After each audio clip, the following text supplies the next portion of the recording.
mediante un método llamado ostracismo. Era un sistema democrático, se puede decir, donde votaban, ¿verdad?, qué es lo que querían hacer con él. Habían tres posibilidades, ¿verdad? Destierro, encierro o entierro, ¿verdad? Es decir, expulsarlo de la ciudad, meterlo a la cárcel o matarlo. Pues la manera de votar era mediante pequeñas conchas de vasijas o de conchas de mar, quizás al inicio, las ostras, pero ante la carencia de ellas, pues tal vez pedacitos de vasijas viejas, ahí escribían el nombre del personaje y lo que le dedicaban, ¿verdad? Esta, por ejemplo, es de un condenado llamado Pericles, ¿verdad? Y abajo está uno de Temístocles, ¿verdad? Y aparece o de Daios, ¿verdad? Es decir, muerte, ¿verdad? Lo que quieren que haya para él. Pues en ese momento del juicio de Sócrates, le dan la oportunidad de poder defenderse. De hecho, está la obra de Platón llamada La Apología de Sócrates, donde le permiten a él, pues, defenderse. Apología significa defensa. Son 11 páginas nada más, ¿verdad? Vale la pena que lo puedan leer, sobre todo los estudiantes de Derecho. En ese momento, pues Sócrates escucha antes a sus detractores, un montón de mentiras y manipulaciones de la verdad, y por eso incluso llegaron al grado de advertirle a la gente, tengan cuidado con lo que les va a decir a continuación Sócrates, porque es demasiado astuto. De hecho, este fragmento habla sobre ese detalle. Dice Sócrates, pero de todas sus calumnias, la que más me ha sorprendido es la prevención que os han hecho de que estéis muy en guardia para no ser seducidos por mi elocuencia. Porque el no haber temido el mentir vergonzoso que yo le voy a dar en este momento, haciendo ver que no soy elocuente, es el colmo de la impudencia, a menos que no llamen elocuente al que dice la verdad. Si esto es lo que pretenden, confieso que soy un gran orador, pero no lo soy a su manera, porque repito, no han dicho ni una sola palabra verdadera. Sócrates al principio comienza con una actitud, esa actitud de la aparente ignorancia, así comienza, diciendo yo no soy un gran orador como realmente ellos son, ¿verdad? O ellos han presentado sus pruebas, pero lo poco que puedo decir lo digo de manera simple, entendible, pero cuando seguimos leyendo la obra prácticamente es una defensa tremenda. El hombre, si habló así como Platón escribió de él, era un hombre muy elocuente, un hombre muy, muy sabio para hablar incluso, tremendo experto en retórica. Eh, y pues la apología pues declara todos esos detalles, ¿verdad? De lo que realmente hicieron con él, lo injusto que eran, incluso algunos supuestos discípulos terminan traicionándolo también. Solo Platón permanece firme a la par de su maestro, ¿verdad? Como pudieron ver en la escena del mundo Sofía. Después de Platón aparecieron una serie de escuelitas chiquitas, ¿verdad? Con algunas enseñanzas. Creo que solo hablaré un poquito más de los cínicos, los demás solamente una idea general, su fundador y una enseñanza general de la escuela, porque no podemos quedarnos solamente en la escuela chiquitita de la filosofía, tenemos que llegar a los tremendos sistemas. Así que haré bastante sintética esta parte. Hay que decir que no son escuelas fundadas por él, sino que son discípulos de él que siguieron sus enseñanzas en parte, aunque también hay que decir que a veces como que se excedieron con lo que realmente Sócrates era. Es decir, de repente si Sócrates tenía y un poco de ironía, pues se convirtieron en sarcásticas. Si de repente tenía un repudio del tema de la opulencia y la riqueza, pues se volvieron alguien completamente ajeno al tema de la comodidad. Entonces, como que se excedieron un poquito en ese sentido. Algunas de estas escuelas, ¿verdad? Ni siquiera son escuelas, como esta primerita. No es un sistema filosófico, es en realidad un sistema demoledor de valores que así ha sido catalogado por la mayoría de libros de filosofía, aunque creo que con cierta injusticia, porque hay que decir que realmente la crítica negativa que hacen de la escuela comúnmente también viene derivada de la crítica filosófica de los primeros cristianos, que van a retomar estos autores y estos personajes y van a hacer una crítica obviamente negativa. Pero también hay cosas que tienen mucha sensatez. Ya vamos a ver cuáles, ¿verdad? Trataremos de sacar por lo menos lo positivo de cada escuela. Ahora bien, el primer personaje, Antístenes de Atenas. Se cree que él es el fundador de la escuela, Antístenes de Atenas. Solo hablaremos de dos personajes, Antístenes y Diógenes. Quiero aclarar que el que está en la imagen no es Antístenes, era el anterior. La anterior imagen era Es un pequeño detalle del mural que pintó Rafael Sanzio llamado El Ágora de Atenas. ¿Verdad? Lo pinta como un hombre tirado en el suelo, ¿verdad? Callejero. En el caso de Diógenes, lo pintan dentro de un odre, dentro de una gran vasija, y no está perdiendo el tiempo ahí, está leyendo, está formándose. Pero vive así, como un mendigo, sin sandalias, sin grandes, ¿cómo se llama? Manto con bordados, un hombre muy sobrio en realidad. De alguna manera, esta escuela, al igual que Antístenes y todos los pensadores de esta escuela, van a enseñar un cierto repudio a las cosas de la civilización como la comodidad o el lujo. Pasaban en estos pórticos como el famoso Quinosaries. La palabra Quinosaries viene de quine, que significa perro, can o canino, y Sarjes hace referencia a una plaza o gimnasio. Por eso se llama el gimnasio del can o gimnasio del perro. Ahí pasaban ellos, ¿verdad? Filosofando, observando. El hecho de aparentar ser mendigos les servía mucho, ¿verdad? Pasaban imperceptibles ante mucha gente. Entonces, eso les permitía a ellos observar con detalle todas las cosas sin que alguien les estorbara. Eh, Además de tener su tiempo completamente libre para ellos. Eran hombres que creían que solo los alcanza por, por medio de la virtud de la felicidad. Así que la virtud es el camino y seguirá siendo el camino para la filosofía, para quien quiera ser realmente feliz. Hay que ver que incluso cuando hicimos la comparación con las bienaventuranzas, eh, ¿qué es cada una de las cosas que menciona Jesús? ¿Ser pobre de espíritu es una virtud? Sí, es una virtud. ¿Es una virtud tener hambre y sed de justicia? Sí, es una virtud. ¿Verdad? ¿Es una virtud de mantenerse firme en la causa de los cristianos? Para el cristiano, claro que es una virtud. Por lo cual vemos que las virtudes cristianas generan la felicidad también. ¿Verdad? Así que no es incompatible con esto que aprendemos a la luz de la palabra. Condenaba el lujo y la comodidad, ¿verdad? Condenaban el lujo y la comodidad. Lo único que, todo tipo de convenciones sociales las repudiaban, lo único que respetaban era el trabajo duro. Eso sí, el trabajo duro. Eso dignifica al hombre, ¿verdad? Pero todo lo demás son cosas superficiales, efímeras, que no tienen mayor cosa. En el caso de la vida que llevaban, pues era una familia muy humilde, comían alimentos sencillos, vivían en austeridad, alimentos sencillos y ropas sencillas, ¿verdad? Bajo los pórticos o en las calles. Así vivían.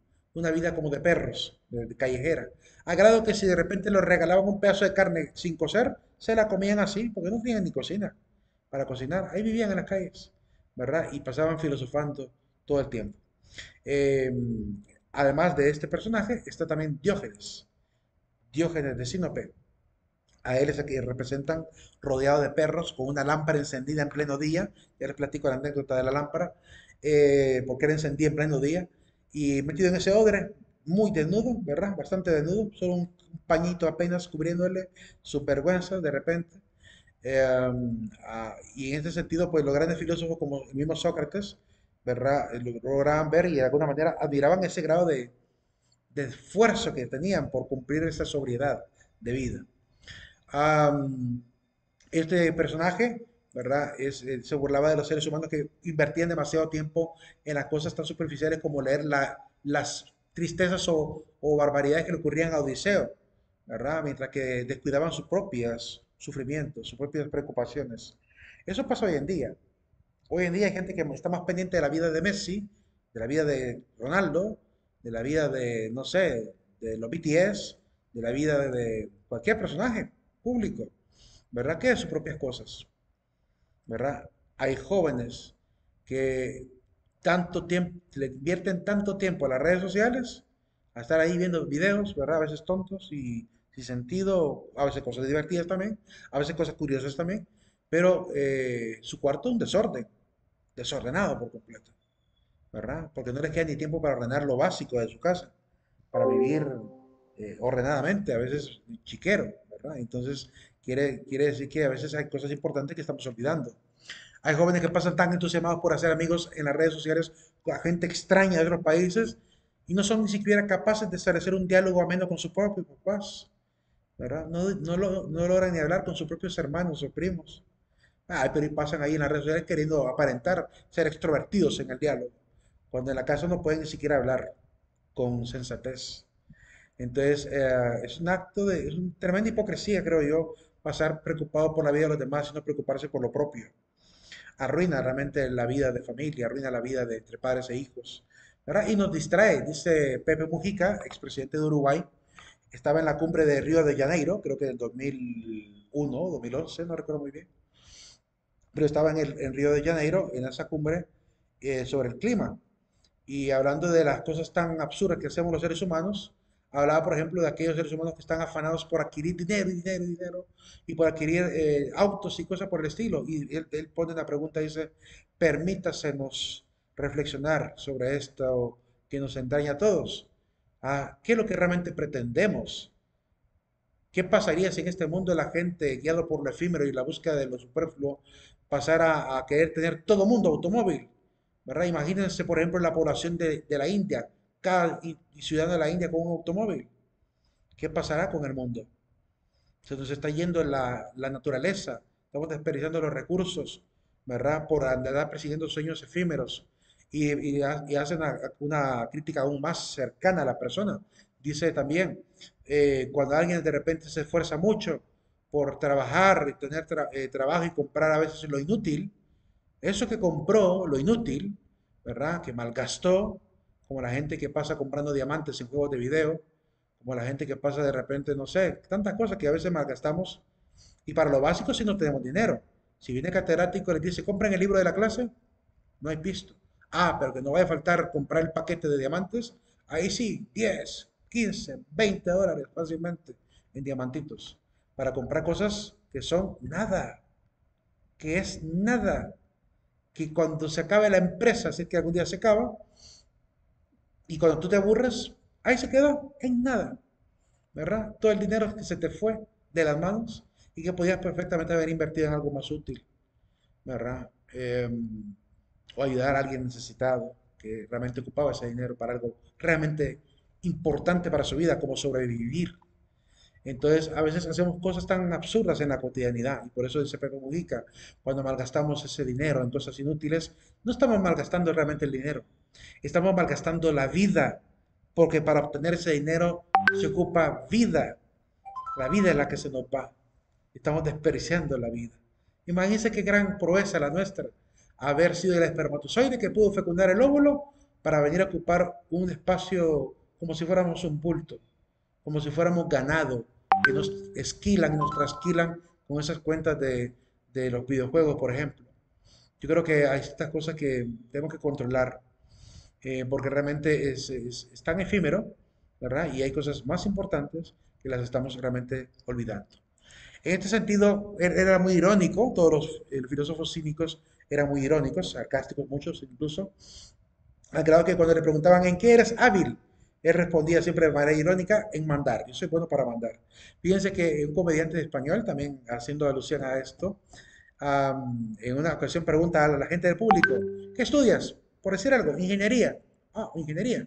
¿Y qué quieres hacer en el futuro? ¿Qué quieres ser en el futuro? Y le dice el ingeniero, gerente. Y le dice el comediante, pues sí, claro, pues.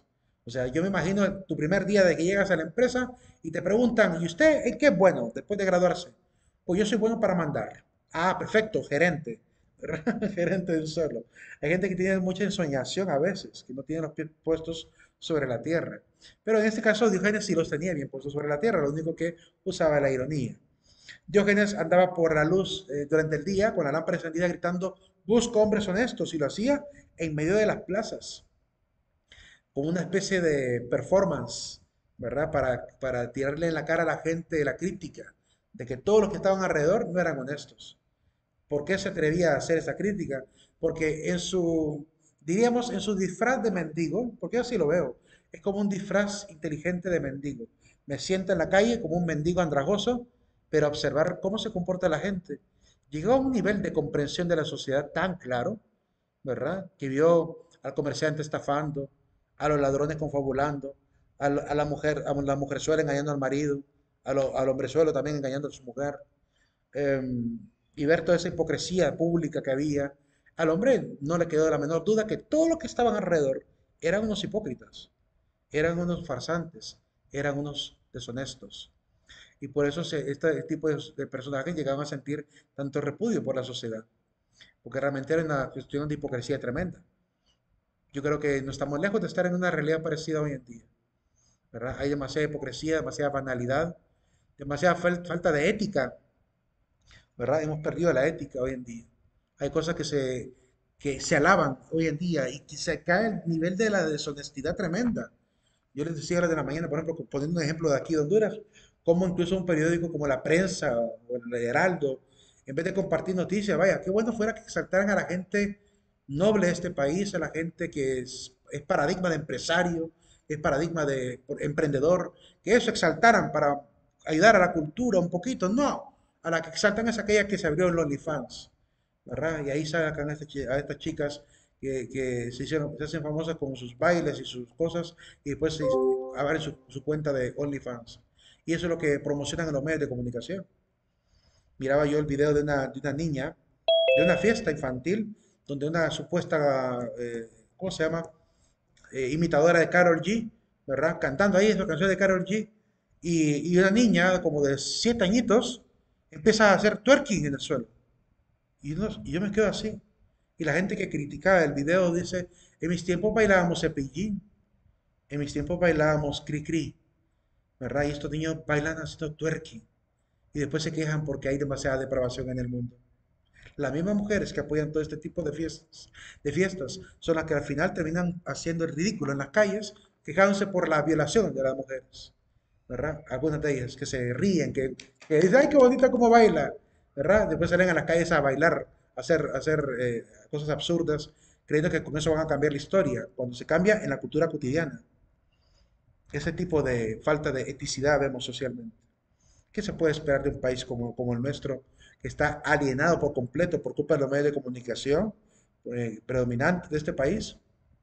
No hay un canal de ver en este país, ¿verdad? Uno por eso mejor prefiere contratar servicios de streaming para elegir prudentemente lo que uno tiene que ver, lo que uno quiere ver, para divertirse, disfrutar en familia, porque realmente hoy en día no se ve. HCH, imagínense ese canal, ¿verdad? Con una cantidad de troqueradas, de troleadas, de malas palabras, de desenfrenos, de cosas ridículas. Y eso es lo que está forjando la mente de la gente que ve televisión, ¿verdad? Desgraciadamente ese es el grado de libertad que tenemos en este mundo, ¿verdad? Que no se cuida ni siquiera qué contenidos se comparten a través de estos medios de comunicación. Y no digamos las redes sociales, que están plagadas de cosas, ¿verdad? Las mismas chicas que una vez salen a bailar, el violador eres tú, también después ahí están, ahí con sus páginas de OnlyFans o están de repente bailando, haciendo trends en internet, ¿verdad? O haciendo cosas completamente absurdas en internet.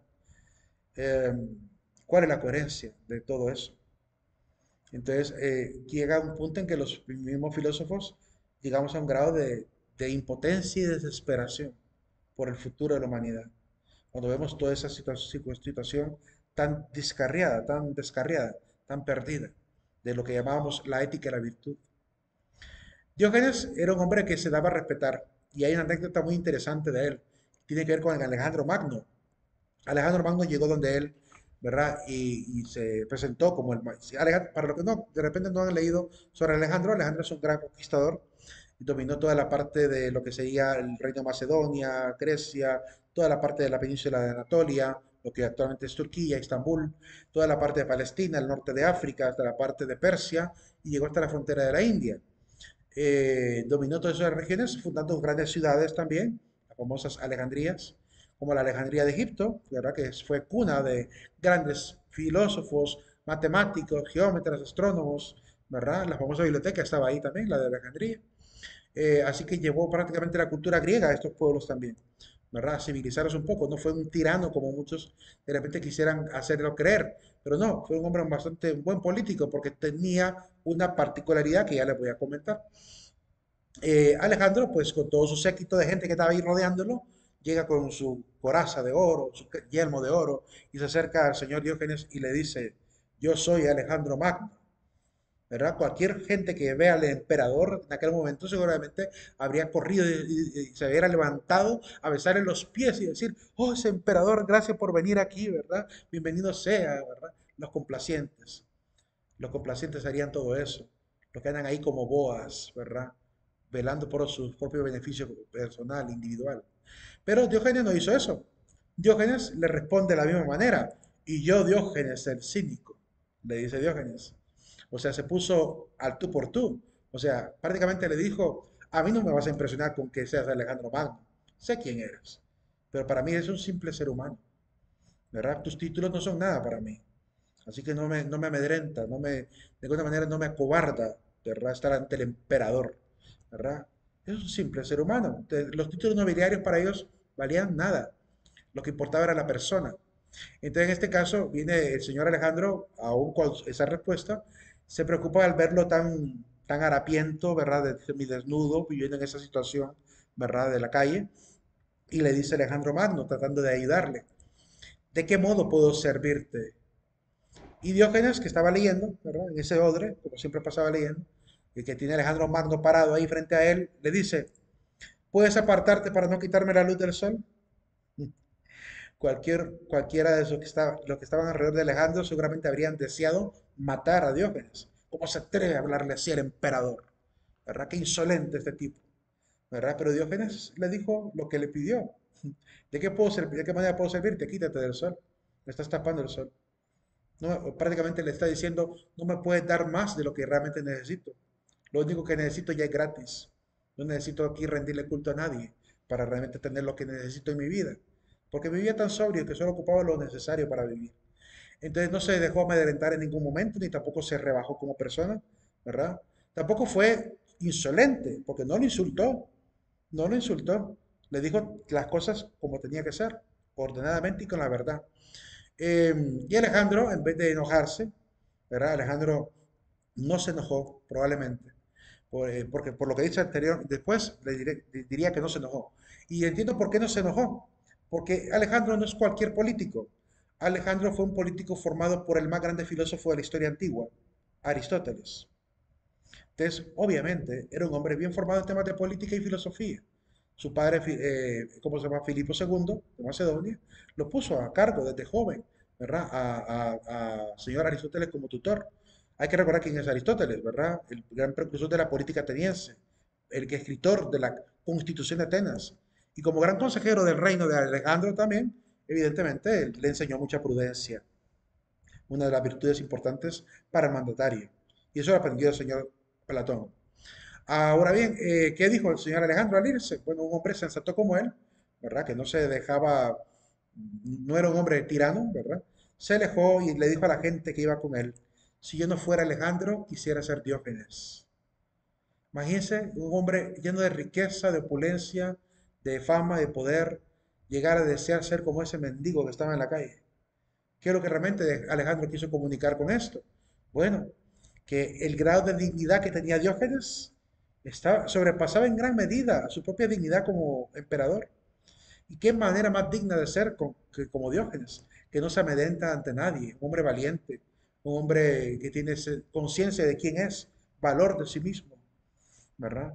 Eso es lo que le falta a muchos ciudadanos en este país, es saber que ningún político está por encima de ti. Los políticos se convierten más bien en servidores de los ciudadanos y por tanto tienen mucho que dar a la ciudadanía. El buen político es un gran servidor de la patria, enseñaba Platón. Por lo cual, la idea que a veces tenemos en estos pueblos hondureños y latinoamericanos de andar ahí chinchineando al político me parece enfermizo realmente. Diógenes seguramente se pegaría contra la cabeza al ver el grado ¿cómo se puede decir? El grado de alienación social y también el grado ¿cómo diríamos? El grado de seres tan interesados que hay, del interés que hay ante los políticos, gente muy interesada, gente que no piensa éticamente, sino que piensa solamente como asadón, para traer hacia sí, ¿verdad? No piensa en un plan de gobierno y de política, sino que piensa en cómo voy a forrarme yo de dinero, es lo único en lo que piensa. Son tan complacientes e ignorantes que creen que eso es lo único que debería procurarse en la política, el bien personal, individual, olvidando que más bien el crecimiento y desarrollo de un pueblo, ¿verdad? Se nos olvida que es Noruega, se nos olvida que es Finlandia, se nos olvida que es Dinamarca, cómo han llegado a ser los países que son, con el grado de industria que tienen, con el grado de economía que tienen, la calidad de vida que tienen.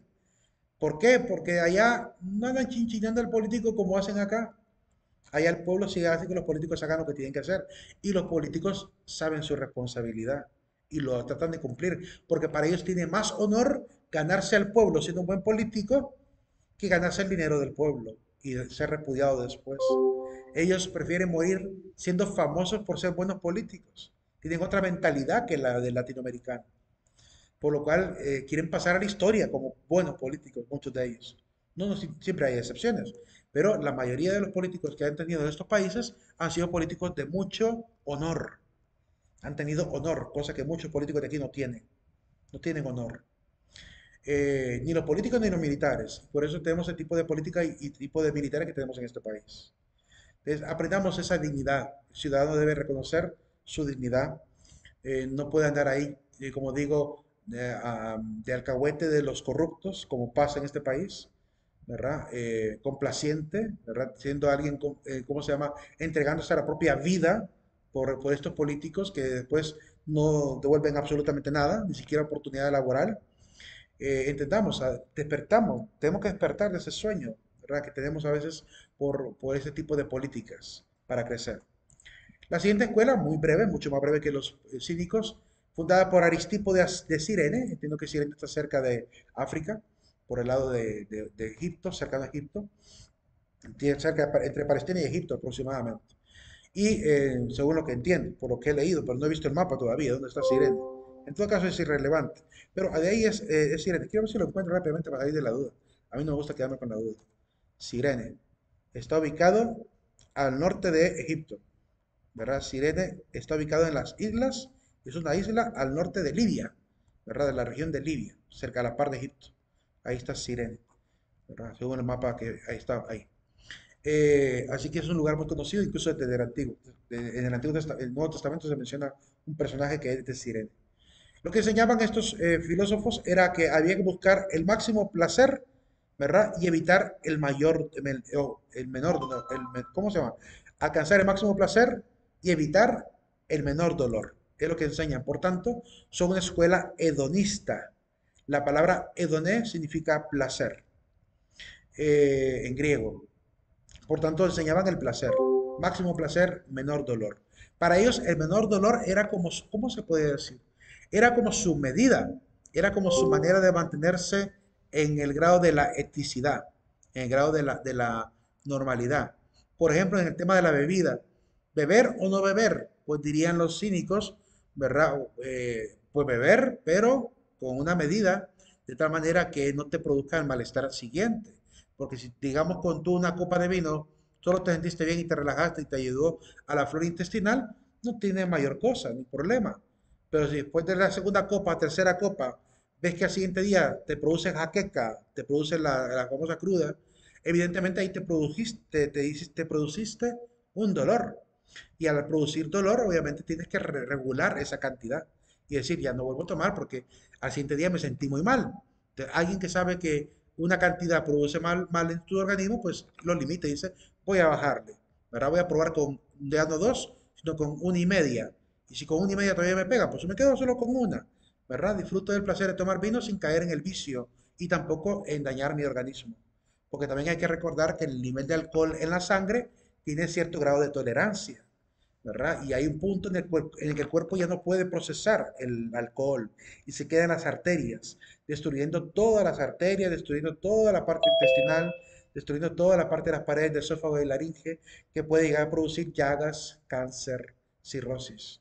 Entonces, evidentemente, el tema de la bebida, el justo medio, ¿verdad? Es lo que ellos buscaban. Entonces, si ven que le provocaba dolor, hasta ahí llegaban. La siguiente y última escuela de las escuelas socráticas son los megáricos, fundados por Euclides de Megara. Quiero aclarar que esa imagen que aparece ahí de Euclides Megarén probablemente sea una mala interpretación porque hay dos Euclides. Un Euclides que es matemático, geómetra, y hay un Euclides que es el filósofo. Pues como esta imagen pareciera como de un matemático, digo yo, quizá no sea él. Y la otra imagen que tengo aquí, esa sí es él, ¿verdad? Consta ahí de que es Euclides, el filósofo socrático. Esa dice en latín ex, ex numismate serio intesauro, que significa sacado de la moneda del tesoro de la reina Cristina Augusta. Aparece ahí. Am, ¿Cómo considerar a las personas que se provocan dolor pero siguen bebiendo o haciendo lo que hace, lo que les hace mal? Tienen una enfermedad. La gente que aún sabe que les provoca dolor y no pueden dejar de tomar en esas cantidades, están ya viviendo los síntomas de una enfermedad. Se están volviendo farmacodependientes. Y la farmacodependencia te puede llevar a una sobredosis de alcohol.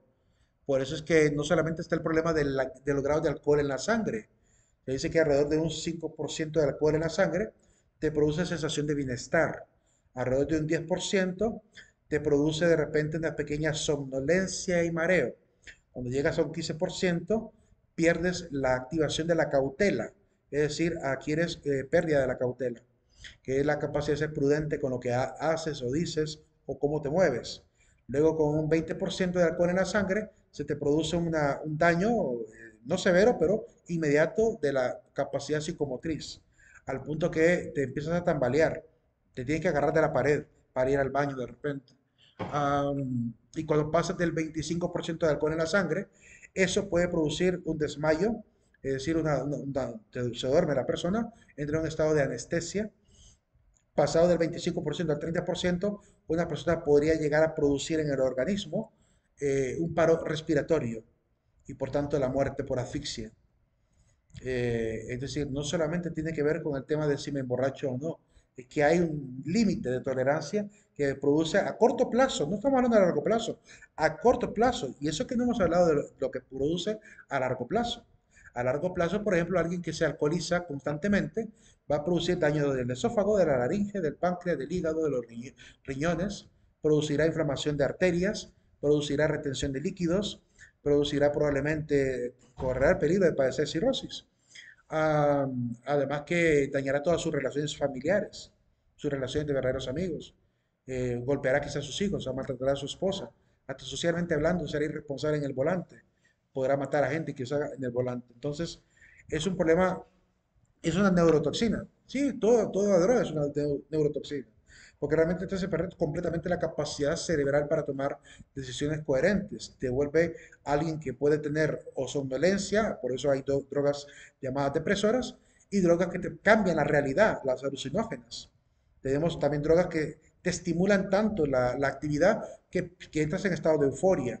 Entonces hay tres tipos de drogas: las depresoras, alucinógenas y las estimulantes. Cuidado de creer que pueden dominar esas cosas. Cuidado, si alguien está probando algún tipo de droga en su vida, cuidado. No sabe cuándo tardíamente el cuerpo dejará de alertarle, basta.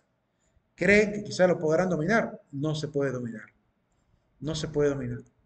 Y la gente que dice, es que eso no es marihuana, dicen algunos. No era marihuana, solo provoca sueño. Sí, pero comúnmente está demostrado, eso sociológicamente, demostrado que quien consume marihuana, tarde o temprano, termina experimentando otras drogas también, combinadas. Alcohol primero, con marihuana, y después empezar a probar otro tipo de cosas. Porque se cree y se sabe que, o cree que realmente va a poder dominarlas todas, así como cree que domina la marihuana. Entonces le da cierta confianza de poder dominar todo lo demás. Entonces ya experimentan con piedra, con crack, ¿verdad? Con cocaína. Entonces terminan obviamente esclavos de ese tipo de sistema de consumo. No podrán controlarlo porque orgánicamente se vuelve dependiente el organismo. Alguien que fuma, por ejemplo, va a padecer el nerviosismo de tener que volver a fumar. Y va a estar así, se va a estar rascando las manos por comprarse una cajetilla de cigarros. No va a estar tranquilo hasta que no tenga otra vez el cigarro en la boca. Fármaco dependiente. La nicotina. La nicotina que contiene el cigarrillo produce esa farmacodependencia. El alquitrán además te mancha las manos los dedos de las manos, los ojos, los dientes, ¿verdad? Y además el dióxido de carbono que entra a tus pulmones te puede producir enfisema pulmonar, te puede dañar con un pequeño, ¿verdad? Una cantidad de cúmulo de carbón dentro de los pulmones, ¿verdad? Busquen los pulmones de un fumador para que vean cómo se transforman los pulmones que tienen un color y cómo terminan en el caso de un fumador que muere por un problema de paro respiratorio, esos problemas incluso derivados del cáncer. Eh, Quien se forma clínicamente sobre esto entiende las complicaciones de lo que trae y por tanto hay que aprender a formarse, investigar, ¿verdad? Antes de caer víctima de ello. Incluso hay gente que, tengo una gente muy cercana que una ocasión, como me miran a mí, filosófico, entonces, y que a veces comparto cosas a veces un poco profundas en las redes sociales, como pensamientos de filósofos y pensamientos propios, tuve a alguien que me dijo, ¿no has probado tomar ayahuasca? Me dice. Y le digo, ¿por qué voy a probar una droga? No, me dice, no es una droga, no te genera dependencia. Ah, ¿cuántas veces has tomado tú? No, solamente como seis. Ah, ¿y no hay dependencia entonces? No hay dependencia. ¿Por qué seis? ¿Por qué no solamente una? ¿Verdad? No se dan ni cuenta que caen esclavos de ello. Pierden la noción de lo que realmente viven. Hay un video que a mí me desgarró mucho y me hizo llorar mucho. Es un joven que estaba, lo encontraban en la calle, así, como motivado por haber, quizá haber consumido cocaína. Y consciente todavía, quizás en las primeras etapas de la alucinación que produce y esta excitación que produce, en las primeras etapas por lo menos pudo dialogar coherentemente con los que estaban ahí en la calle hablando con él. Y declaró y dio a conocer todo lo que ha pasado en su vida. Era un joven estudiante, era un joven que estaba luchando por su vida y de pronto empezó a experimentar, ¿verdad? Y le dice, no fume marihuana. Él dice, no fume marihuana, porque así comencé yo, ¿verdad? Y dice claramente de que su vida se ha convertido en un desastre, ¿verdad? Dice que ha tenido que caer incluso al grado de verse sodomizado para conseguir siquiera un poquito de cocaína. A ese nivel perdió de la dignidad de hombre incluso, por caer obviamente víctima de esa droga. Y el hombre casi desgarrado de cuenta de todo lo que ha sufrido, ¿verdad? Perdió su familia, sus amigos, ellos quieren, su familia ya no le cree, que cuando él dice que quiere cambiar, la familia ya ni le cree porque siempre recae. Y dice, yo quiero salir de esto, pero no tengo la fuerza para salir ya. Y míreme a mí, míreme cómo estoy, yo paso aquí en la calle, ahí todo joven así, vagabundo, joven, un hombre joven de 24, 25 años. A mí me dolió ver tanto esa situación y digo, estos jóvenes de hoy en día que creen que todo lo van a poder dominar, se les olvida que científicamente está bien estudiado la enfermedad del alcoholismo y de la drogadicción y la farmacodependencia es una realidad, ¿verdad? Igual cualquier otro vicio puede producir también dependencia, si no se logra controlar. Euclides de Megara, fundador de la escuela, enseñaba como discípulo de Sócrates que solo la reflexión filosófica alcanza la virtud y además el entendimiento del universo como una unidad inmutable, ¿verdad? Como una única unidad. Es la capacidad que tenía hombre como Stephen Hawking, ¿verdad? Que desde la silla de ruedas el hombre pensaba grandes cosas acerca del universo. Atado en la silla de ruedas, pero con una mente que voló por lugares inimaginables, ¿verdad? Con solo considerar el tema de los cálculos y probabilidades del universo. Eso es lo que produce la mente, una capacidad de poder capturar esa unidad, ese universo entero. Por otro lado, dice, afirmaba que que existe tan solo un bien único, que de alguna manera ha recibido diferentes nombres, el nombre de verdad, intelecto, incluso el nombre de Dios. Es interesante porque no es el primer filósofo que afirma que o compara a Dios con la verdad. También lo hizo, obviamente, Jesucristo, y además lo hizo San Agustín de Hipona, filósofo cristiano. Él llegó a afirmar que Dios es la verdad, es la razón de ser de todos los seres, por lo cual es la verdad máxima. Entonces, esta equiparación de concepto verdad con Dios no es único solamente en Euclides.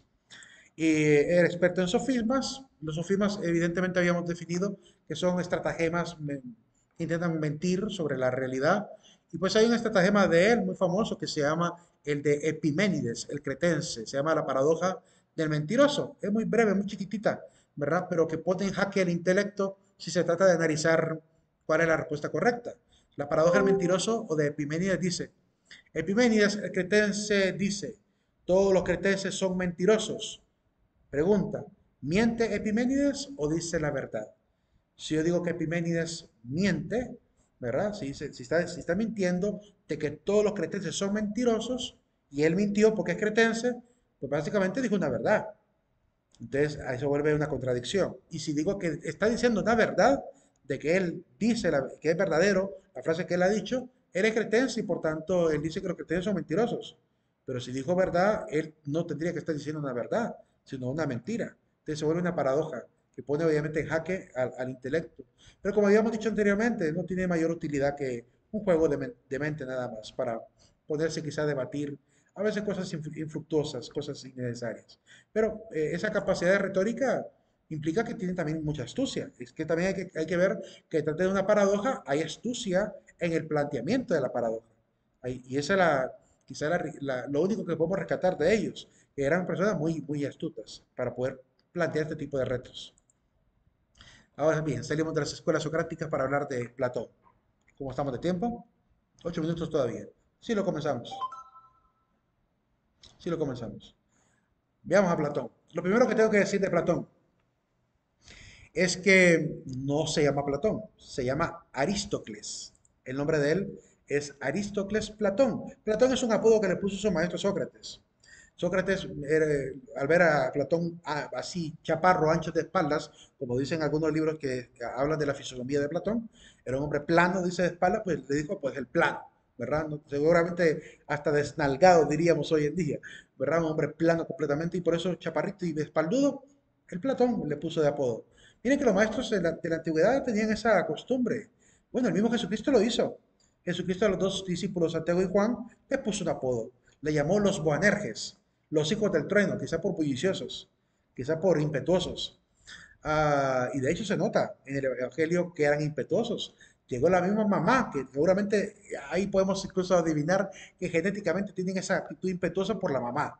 La mamá impetuosa llega donde Jesús y le dice, Señor, permite que mis hijos estén uno a tu derecha y otro a tu izquierda, la mamá, ¿verdad? Buscando privilegio para sus hijos. Y Jesús le dice a los discípulos, seguramente ustedes de verdad podrán tomar del cáliz que he de beber. Y los discípulos ahí impetuosos, sí, Señor, vamos a beber de ese cáliz. Y le dice Jesús, seguramente lo harán. Se refería a entregar la vida. Pero respecto a quién estará a mi derecha y mi izquierda, eso solamente mi Padre lo puede determinar. Entonces no les quiso dar ningún privilegio. Pero se puede notar esa actitud de por qué les puso a Boanerges o a Pedro. A Simón Pedro le puso Kefas o Pedro, Pietro o Petrus en griego, que significa piedra, roca, ¿verdad? Y por tanto habla mucho de lo que era Pedro también, no solamente por la misión que le iba a encomendar, sino también por la actitud de Pedro, que era muy terco, era un Pedrito duro, ¿verdad? Era un Pedrito que no se tocaba el corazón, ¿verdad? Fue el que dijo, Señor, mandamos a que te caiga fuego sobre la ciudad, o que le dijo a Jesucristo, ¿verdad? Que le dijo esto, y por eso Jesús también hasta lo llegó a repudiar en un momento, diciéndole, apártate de mí, Satanás. Pero miren cómo le pone un apodo característico. Es parte del cariño del maestro, de ese cariño. En la facultad de filosofía casi todos teníamos apodos en la facultad de filosofía. Eh, bueno, a mí no me decían el apósito porque como siempre he sido un poco cortito, me decían Juanón. Siempre me dijeron Juanón. Y hasta el día de hoy, los padres que están en el chat de amigos, donde empezamos conversando, siempre me dicen Juanón. No tenían apodo así, pero a otros, a uno le decíamos ratón, a otros le decíamos el bigotes, a otros le decíamos el jamo, un montón de apodos que nos ponían los mismos maestros, de cariño, ¿verdad? Y creo que el único apodo que nos llegaron a poner a dos compañeros simultáneamente fue a compañero Gerardo y a mí, porque entramos en un debate muy, que queríamos como que meterle zancadilla al teacher, al padre Gregorio Hernández. Y el padre Gregorio colombiano, ¿verdad? Nos dijo, ustedes lo que son unos sofistas, nos dijo charlatanes. Ese sea el único apodo, nos dijo charlatanes en ese momento, porque estábamos jugando ya con él. Él supo que realmente esa era la intención, ¿verdad? De meterle un poco de picardía al debate. Por eso nos mandó a callar y dijo, no, a ustedes lo que son unos sofistas, nos dijo. Hijo, la primera vez que me dijeron charlatán. Pero bueno, es parte de la dinámica y confianza que teníamos, ¿verdad? Qué bonito tener ese tipo de relación entre maestro y estudiante, ¿verdad? Sin perder el respeto, porque no lo perdía. Platón, como filósofo, pues vamos a hablar un poquito de su teoría de las ideas. Vamos a hablar de algunos mitos, como el mito de la caverna y el mito de la transmigración de las almas, y hablaremos también de sus virtudes, hablaremos de las clases sociales y también del amor platónico. Básicamente esos elementos son los que vamos a ver a continuación. Lo primero que quiero que vean es que en la obra que les quiero compartir, porque creo que no les compartí, este enlace a estas dos revistas en PDF se llama Filosofía para Principiantes 1 y 2. Si me acuerdo, se los comparto. Si no, acuérdenme y les mando el PDF. Son dos PDFs. Se lo mandaría como enlace porque pesan un poquito. Son caricaturas como esta página Y quiero que leamos por lo menos la página de Platón, por lo menos esa, de todas las páginas. Es una revista donde explica a los filósofos con caricaturas y un poquito de humor, humor inteligente, evidentemente. No es un libro como el libro de chistes de Auronplay, tampoco es así, sino que es un libro realmente de humor inteligente. Platón vivió por el año 428 al 354, era aristócrata. ¿Qué significa que era aristócrata? Significa que era alguien que pues que pensaba que la política la deberían de dirigir los mejores, los aristos, los mejores. Aristo significa mejor. De ahí viene la palabra aristocracia, ¿verdad? El poder de los mejores o la autoridad de los mejores. Esa era la mentalidad de él. Después de la muerte de su amado Sócrates, abandonó Atenas, ¿verdad? Se fue, según dice la historia, al sur, a África, probablemente a Alejandría, ¿verdad? A estudiar en la escuela africana, que realmente era escuela griega, ¿verdad? Hay que entender que Alejandría para ese momento ya estaba bien helenizada, ¿verdad? Era una Alejandría helenizada. Y por tanto, las escuelas que habían ahí de astronomía y matemática eran escuelas de la antigua Alejandría griega que dejó Alejandro Magno.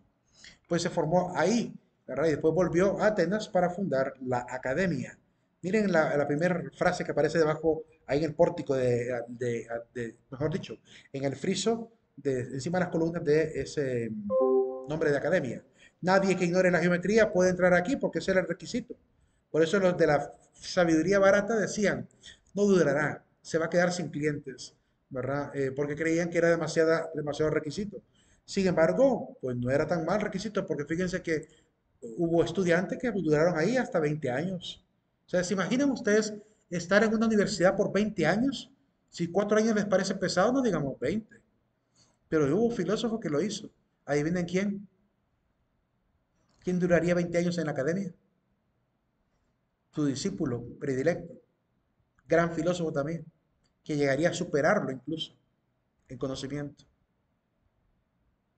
El mayor clásico, el tercer clásico. Tenemos a Sócrates, a Platón y falta uno. ¿Quién es el tercero?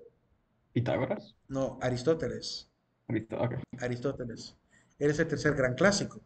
Él estudió a 20 años, fue el más grande tragalibros de la escuela. ¿En qué consistía la escuela? Explica esta caricatura, fue el prototipo de las universidades futuras. De hecho, las 4 asignaturas que aquí enseñaban, que es la aritmética, geometría, astronomía y música, se convertirían en las primeras 4 artes liberales que se van a enseñar durante toda la Edad Media, que después se le van a agregar otras 3 artes liberales que mencionaremos más adelante. Bueno, será más adelante.